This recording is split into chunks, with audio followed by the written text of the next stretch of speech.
বাংলাদেশের ছাত্র সমাজের অভ্যুত্থানে শেখ হাসিনা সরকার পদত্যাগ করতে বাধ্য হন এবং দেশ ছেড়ে পালিয়ে ভারতে চলে যান।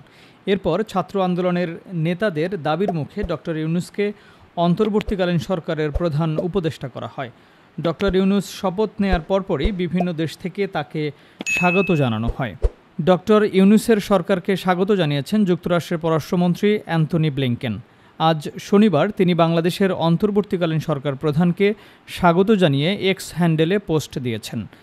যুক্তরাষ্ট্রের পররাষ্ট্রমন্ত্রী বলেন, ডক্টর মোহাম্মদ ইউনূসকে প্রধান উপদেষ্টা করে গঠন করা বাংলাদেশের অন্তর্বর্তীকালীন সরকারকে স্বাগত জানাই।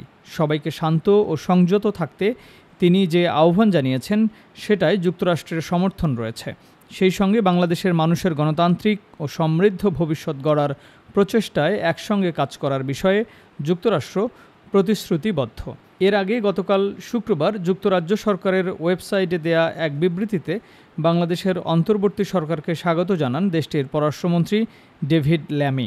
বিবৃতিতে ডেভিড ল্যামি বলেন, ডক্টর মোহাম্মদ ইউনূসকে প্রধান উপদেষ্টা করে গঠিত বাংলাদেশের অন্তর্বর্তী সরকারকে যুক্তরাজ্য স্বাগত জানায়।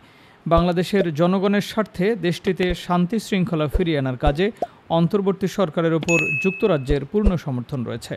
শান্তিতে নোবেলজয়ী ডক্টর মোহাম্মদ ইউনূসকে প্রধান উপদেষ্টা করে গত বৃহস্পতিবার রাতে অন্তর্বর্তী সরকার গঠিত হয়।